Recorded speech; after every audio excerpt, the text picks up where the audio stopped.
Welcome to the Deep Dive. Our mission is to take your source material, the earning calls, the press releases, the analyst reports, and distill the absolute critical nuggets, giving you the shortcut to being the most informed person in the room. Today, we are focusing on a company many of you probably wear, Lululemon Athletica, that's ticker LULU, following their Q3 2025 earnings release. And this is far more than just a typical quarterly review. Oh, absolutely. We are looking at a company right at an inflection point. They're trying to balance this, explosive international growth against a deeply worrying softness in its biggest market, the U.S. Right, and the complexity doesn't stop there. Beyond the regional troubles, Lululemon is navigating a major C-suite transition, pretty significant cost pressures thanks to global trade policy, and a crucial multi-year plan designed to fix that core domestic business. It's a lot to unpack. Now, the snapshot, the headline numbers were actually positive. Q3 performance did exceed analyst expectations. Yeah, on paper it was a solid beat. Earnings per share came in at $2.59, which sailed past the $2.25 expected. And revenue was also strong, $2.57 billion against an expected $2.48 billion. So, Right. The market had to acknowledge the headline numbers were good. And there's always a but. There is always a but. When you start digging into how they achieved that beat, the story gets complex, and it gets complex very, very fast. Okay, let's start with what is really the seismic shift at the top. The announced departure of CEO Calvin McDonald, effective January 31st, 2026. He will stay on as an advisor, but this is the end of an era. It truly is. McDonald's tenure, which was 7 years, is an absolute masterclass in growth. I mean, his legacy, purely based on the books, is just astonishing. What are we talking about numbers-wise? Lululemon essentially tripled its annual revenue under his leadership. They are expecting to hit $11 billion in revenue this fiscal year. Tripled. Yeah. That's huge. And I think I saw something about the compound annual growth rate. You did. An expected CAGR in EPS of approximately 20% between 2018 and 2025.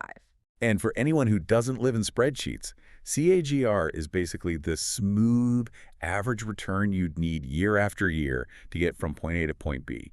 And 20% consistently is phenomenal. It's incredible. And that includes a massive international push. They quadrupled the size of their non-North American business, expanding from 18 to over 30 geographies. And made China their second biggest market. Exactly. Grew China mainland into the brand's second largest market. And here at home, they're the #1 women's active apparel brand in the U.S. So with all that immense success, Yeah. Why is he leaving now? This feels like a critical moment.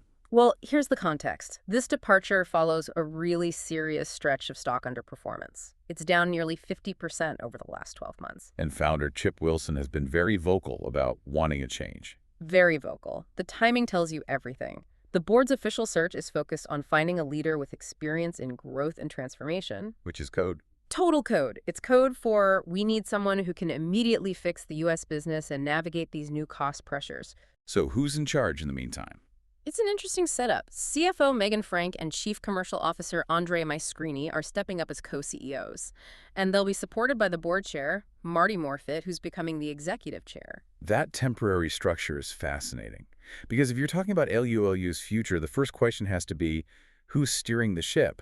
This interim team has to land a massive turnaround plan for 2026. Exactly. And the conviction they can bring to that plan, while the board searches for a permanent leader, is an immediate risk factor you have to consider. Okay, so let's look at those Q3 financials, because that really shows why the turnaround is so urgent. It does. While total net revenue grew 7% to $2.6 billion, global comparable sales were up only 2%. The numbers look good, but that underlying regional divergence makes the whole picture messy. And the U.S. market is the real problem, down 3%. That is the anchor dragging them down. America's revenue overall decreased 2%, and comparable sales for the Americas fell a really concerning 5%. That 5% is the number that should have alarm bells ringing. So, given their status as the #1 women's active apparel brand, why did this softness seem to catch them off guard? Well, management's commentary suggests it was kind of a slow bleed that then accelerated. They said demand progressed as expected through Q3. August was their strongest month, October the softest. Okay.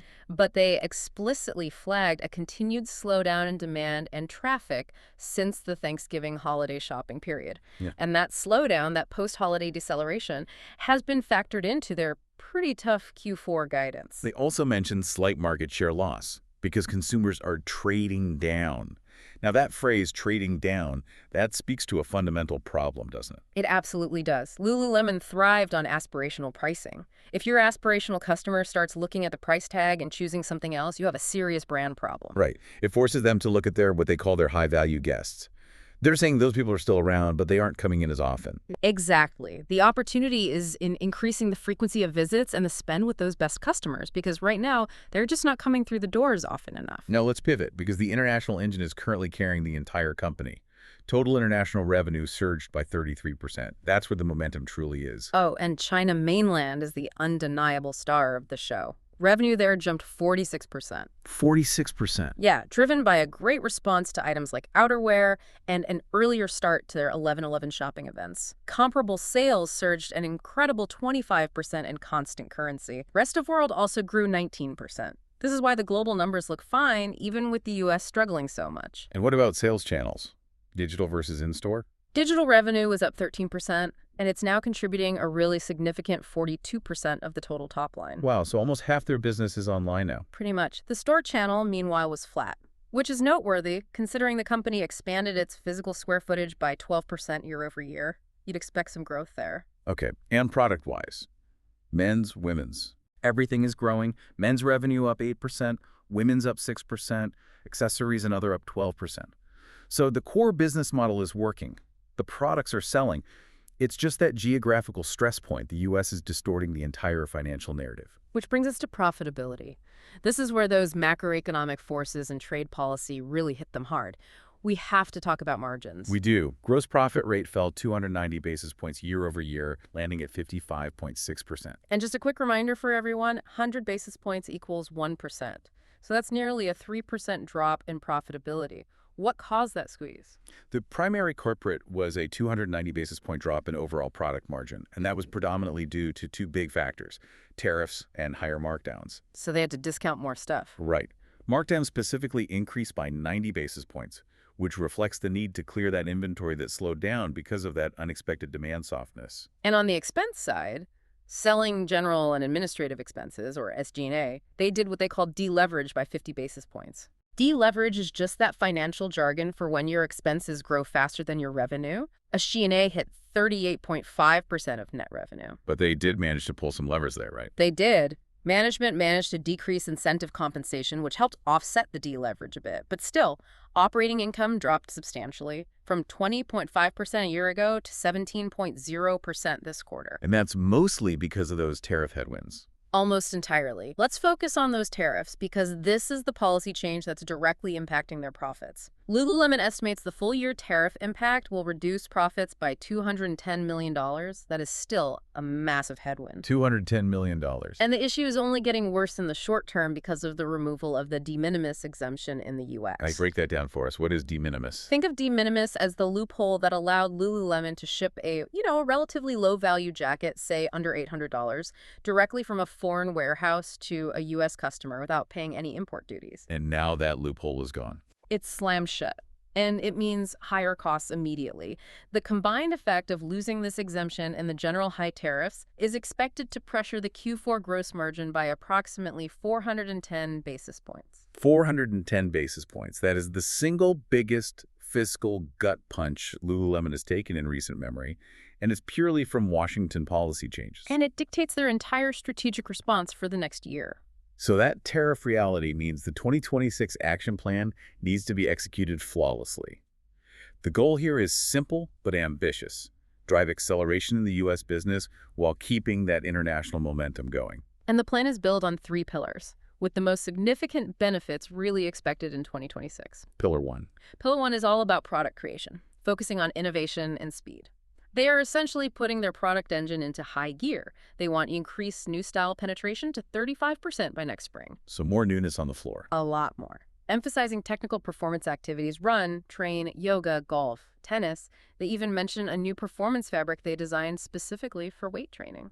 And critically, they're trying to speed up their time to market. That's maybe the most important part. They're working to slash their mainline product development time from the current 18 to 24 months down to just 12 to 14 months. That's a huge change. It is. And they're enhancing what they call chase capabilities to get back into strong styles within just 6 to 8 weeks. That speed is essential if they want to respond to trends and capture that elusive high-value U.S. guest. Okay, what's pillar two? Pillar 2 is product activation, basically elevating the guest experience both online and in stores. They're testing a new strategy to improve in-store visual merchandising How? by reducing assortment density, less stuff on the racks, and curating locally relevant styles based on guest taste, not just the local climate. The goal is to maximize the impact of the most relevant items in each location. They're also rolling out a website redesign and enhancing their membership program. I saw something about a partnership with the MX Platinum card. Yeah, which they admit is a small part of the business, but it's focused purely on locking in that highly profitable, high-value guest segment. And the final pillar. Enterprise efficiency. This is critical in the new high-tariff environment, and this is where we see the direct operational consequences of that $210 million financial hit. So what are they doing? Mitigation includes pricing actions and vendor negotiations. But the removal of that de minimis exemption has forced them to reevaluate their entire distribution center network plans, including a huge essential Canadian DC project. So that $210 million doesn't just hurt the bottom line. It's forcing them to rip up crucial operational infrastructure plans. It's a massive operational domino effect from a simple change in trade policy. Okay, so with this aggressive multi-year effort, what does this all mean for next year's operating margin? Well, management was very, very cautious. They warned that in 2026, the negatives, the full-year tariff impact, and layering back normalized expenses like incentive compensation are currently expected to outweigh the positives from their efficiency program. So more margin pressure to come. They view it as a multi-year effort to fix. So yes, that suggests margin pressure is going to continue for a while. Okay, so zooming out to the near term, let's look at the guidance. They did raise their full-year revenue range slightly, now expecting up to $11.05 billion. Yeah, and diluted EPS was also raised a little bit. That strong performance internationally allowed them to slightly bump that full-year outlook. And they're still opening stores. They are. They plan to open approximately 46 new stores this year, with China, unsurprisingly, continuing to be the major focus. However, the immediate future, Q4, that's where those headwinds really start to bite. The guidance reflects that post-Thanksgiving slowdown. It does. Revenue is expected between $3.5 billion to $3.59 billion. But the earnings per share outlook, Yeah. That's the tough number. It really is. $4.66 to $4.76, which is down significantly from the prior year's $6.14. That massive operating margin deleverage expected in Q4, driven by the tariff and de minimis impacts, is fully reflected right there. It's an immediate severe hit. And I saw a curious note on inventory. The number of units is expected to go up high single digits, but the dollar value is up in the high teens. Yeah, and that differential is purely an accounting reminder of those higher tariff rates and foreign exchange fluctuations, just adding cost to every single item sitting in their warehouses. But on a positive note, the balance sheet remains rock solid. Completely. $1 billion in cash and no debt. And the board showed its confidence by approving another $1 billion increase to the share repurchase authorization, leaving them with about $1.6 billion for buybacks. That speaks volumes about their confidence in the long-term cash flow, despite all this turbulence. So, to summarize the deep dive, Lululemon has a clear plan, a very strong balance sheet, and a powerful international engine that is firing on all cylinders. But that U.S. turnaround is an execution game. It relies entirely on getting those three strategic pillars, product, activation, and efficiency, exactly right. Right. And the essential paradox here is that this is a company that has achieved incredible triple-digit growth over the last 7 years, yet in its most important core market, the U.S., it's fighting the perception that it's struggling to compete, especially as consumers look for value. The core challenge remains overcoming the substantial, politically driven financial pressure from tariffs and, re-energizing that product innovation quickly enough to successfully capture the high-value U.S. guest who has been underwhelmed. They've laid out an ambitious, multi-year roadmap focused on a 2026 inflection point. And here is the final provocative thought for you to mull over. The team has laid out a year-long product revamp and operational overhaul.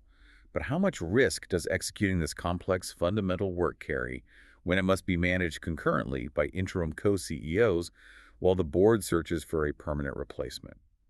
You should really consider how that temporary leadership structure might affect the speed and conviction of the necessary deep dive changes, especially when they're dealing with tough internal decisions about expense cuts and infrastructure projects. That's it for this deep dive. We hope you feel thoroughly informed and ready to discuss this company's future. Thanks for joining us. We'll see you next time.